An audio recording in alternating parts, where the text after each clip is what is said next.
Hi, I'm Rachel Nelson, a director at Gatehouse Admissions. I'm here with Liza, Weale, founder of Gatehouse. Many of our clients hail from private equity and consulting fields and are really focused on Harvard, Stanford, and Wharton in particular.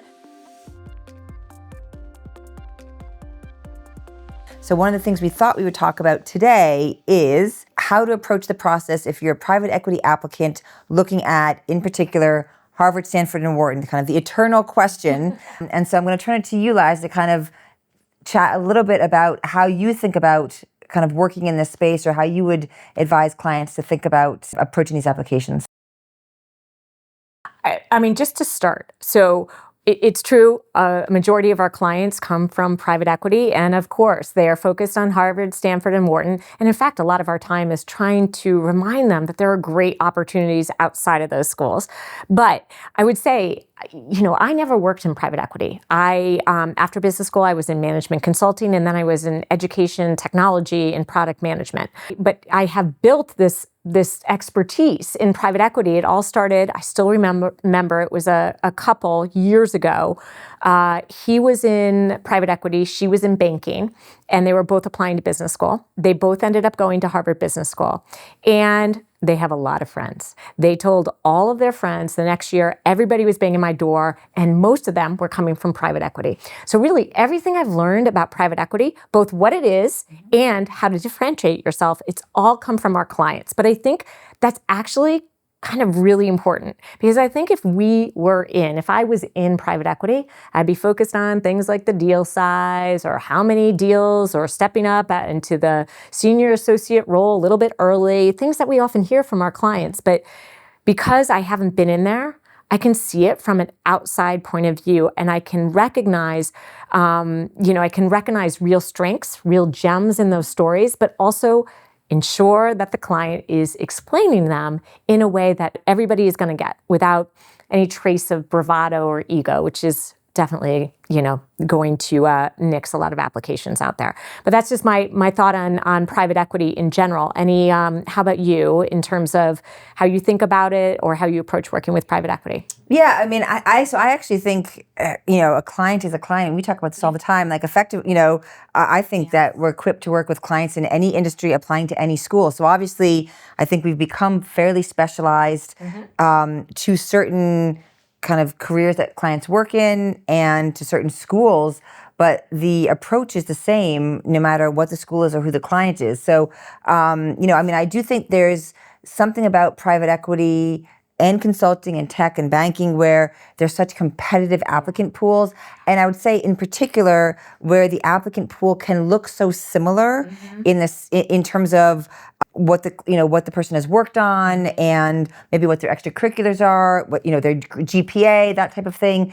And so I think the challenge is to differentiate yourself. To me, that's the challenge for any client at every school is like, how do you tell the story that makes you compelling and that makes, you, the applicant, stand out from everybody else? So, so it's sort of like the more different we would say private equity is, the more it's the same. I think it's just, the same challenge everyone else faces. I don't think there's any particular secret sauce. I mean, I do think it helps to be familiar with some of the terminology, even if it's just to help clients like de-jargon their resume and de-jargon their stories. Yeah. But ultimately, I think a lot of our specialization comes from the fact that we're just so heavily referral driven. And so, you help a client get into whatever school, Harvard, Wharton, Stanford, and then all of a sudden, like you said, the next year, their colleagues and their colleagues' friends and their roommates, boyfriends, brothers also wants to sign on, which is great. Yeah. But I think it's more driven by that as opposed to this idea that we can only work with clients who have a certain background. I know, sometimes in free consults, people will say, well, you're so specialized to private equity. How are you going to help me? Or you're so specialized to Harvard and Stanford. Can you help me get into whatever other school? And again, I just think it's, it's the same process of really figuring out what makes each client, each applicant special, and then really understanding what the school is looking for in terms of the questions that they're asking. Right. And so many things to comment on, but I'm going to comment something you said at the end of like, the process didn't change, whether you're applying to this school or that school or what background. And you know what? It would be so much easier if it did. And it would be so much easier of like, oh, You're applying to HBS, you're from private equity, here's your strategy. Oh, wait, GSB, here's your strategy. And I think sometimes in this industry, there's this idea that there is this, rubric, this here's exactly what you need to do. Wink, wink, right? And it's so much harder than that. It is really always getting to know the client deeply and helping bring them to life, helping empower them to bring themselves to life in the application. That's the hard work, and that's the work that actually works at any of these schools. Yeah, and so I would turn around, I agree, but I would kind of tweak what you said, because it's like, yes, that's the hard work, but actually, isn't that the easy work, right? Like, rather than making yourself out to be some vision of who you think you should be, can you just actually figure out who you are, what motivates you, what interests you? And so it's like, I know that's not how we're all programmed anymore in this world that we live in, but actually, like, the easy thing should be just to, like, actually think about yourself and kind of what you want and what motivates you. A lot of applicants have trouble making that mental shift, but the more that you can do that, the more success I think you'll see in the process of really being authentic to the goals you want, to the activities you want to be involved in, to whatever else it might be. Just it resonates more as the reader. It resonates more with, admissions committee and kind of so on down the line. I mean, how many times do you hear, oh, well, I'm applying to Stanford, so I should position myself as an entrepreneur. Oh, but when I apply to HBS, I want to showcase that I'm going to be an investor or general manager. And, well, shouldn't I lean into my finance angle when I'm applying to Wharton? I'm like, no, you should figure out what is true to you and write that. I'm actually a firm believer that while all of these schools differ in their curriculum, in their culture, in their sizes, in their geographies, everything, they, at the end of the day, all are really strong programs. They're well-resourced programs. They have so many different recruiters coming to employ their MBAs. So what's much more important is just telling your story, because what a bummer if you try to position yourself as the entrepreneur at GSB when you really actually just wanted to be in consumer product goods or consumer packaged goods. And, you have put all your eggs in the entrepreneurial basket and then you come up short. What a bummer to not have given GSB a chance to really get to know you. And back to what you said, it's like, no. It's one of these rare times that it really is all about you. It's like all about me and inside and what I want. I'm not going to pay attention to these things that aren't true out there and let them get in the way. This is the one time to really dig deep and just be honest. Yeah, but it can be so hard. I think it's so hard to do. And I think that is the challenge of this application process, is like to dig deep, whether it's kind of being true to who you are or whether it's just even kind of, we talk about introspection, but for a number of these essay questions, it's really about like kind of tapping that vein of honesty. Yeah, and the other thing about private equity, it's very often that there are your peers competing for those same spots in your firm. Yeah. So recognize, like, the stakes are really high. You're going to be evaluated, to the person sitting on this side of you and that side of you. And that can, like, throw you off your game. I know it because I see it in my clients, and they start doubting themselves, and they start thinking, well, this story isn't good enough because this person, or they do it the opposite way. Like, I've done this, that person hasn't.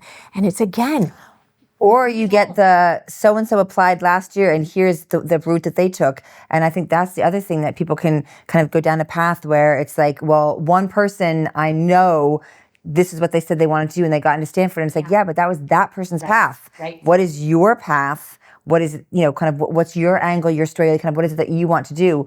But I think that it's almost like you want to put blinders on, because that tendency or temptation to look at other people and what they're doing is so distracting. And I think people can really kind of push people off the game, off the right path. Yeah, and again, private equity, it's so much of an apprenticeship industry where you have the associates learning from the senior associates or learning from the recent VPs. So the new VPs coming back from their MBAs, they're eager to share their experience and to share their expertise. But that's one person's expertise. And then the nomenclature of private equity, that's just one rep. We want lots of reps to draw from. And so that's where it can be really tempting to choose that person's path. But just because it worked for them, just as you said, it doesn't have anything to do with you. So let me ask you a follow-up question, which is around this question of sponsorship, a path followed by many, not followed by all. And I'm thinking specifically about sponsorship by a private equity firm. Some firms do give offers and some firms do not. But I'm kind of curious how you view sponsorship as being, is that helpful, harmful, a good path? Does it matter? Yeah, Vary? I think it does matter. It certainly can be a valuable signal. Look, these schools, they know a lot about these private equity firms. They've had years and years of data on these private equity firms. So they often know which ones are willing to sponsor applicants and which ones aren't. So if you are not being sponsored, it doesn't mean like, you're not getting in. But they know the firms that are most likely to sponsor. So if you have it, that's something you can communicate. Even if you don't want to do it, and you're not sure you want to go back, that can be definitely something your recommender can talk about in the letter of recommendation. But if you're not, let's say you're not, maybe, you have a skill set that is great, but maybe you're not getting a return offer at your PE firm. Don't worry about it. Focus on those things that you really over-index on. Make sure you're communicating them, make sure your recommender is communicating them. Like we've seen it when people that might not be ranked at the top of their class, that doesn't necessarily mean there's not a spot at Harvard, Stanford, or Wharton for that person. It's all making sure we capture what they are really special at. Well, I think the key thing to keep in mind is, you're not being hired for a job. Yeah. So it's not a seat in another private equity firm.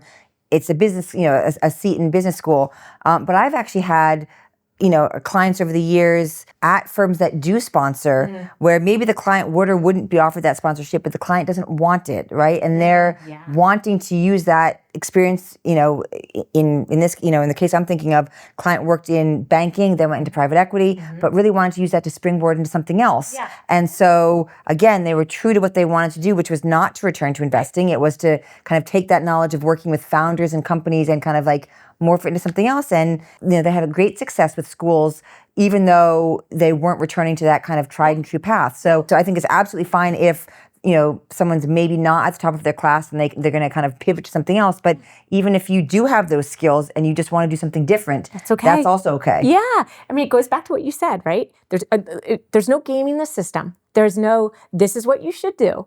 There's no, okay, here's a quick thing, like this is how you're going to get in. It just doesn't happen. It's going back to basics. Talk about your goals, your experiences. And even in that situation, there are ways you could signal that you were given an offer to return and you turned it down, and that's okay. The schools are looking for superstars. You need to figure out where and when you're a superstar and make sure that comes through in your application, but they don't have a preconceived notion of what that should look like. So don't put yourself into the corner thinking you need to play to that. Yeah. I'm always astounded by the quality of the resumes I see, by the quality of these applicants, and I feel for them. It is an incredibly competitive process. So that is certainly a place where we can help. I think having a partner at your side to reinforce your strengths, to help you cut through the noise, focus on what's important to you. I really do believe that's a place where we add tremendous value. It's a reason why we have so many private equity associates reaching out to us for help. And so if you find yourself in that bucket, reach out. I'm sure that we can help you just feel a little bit more empowered about this process.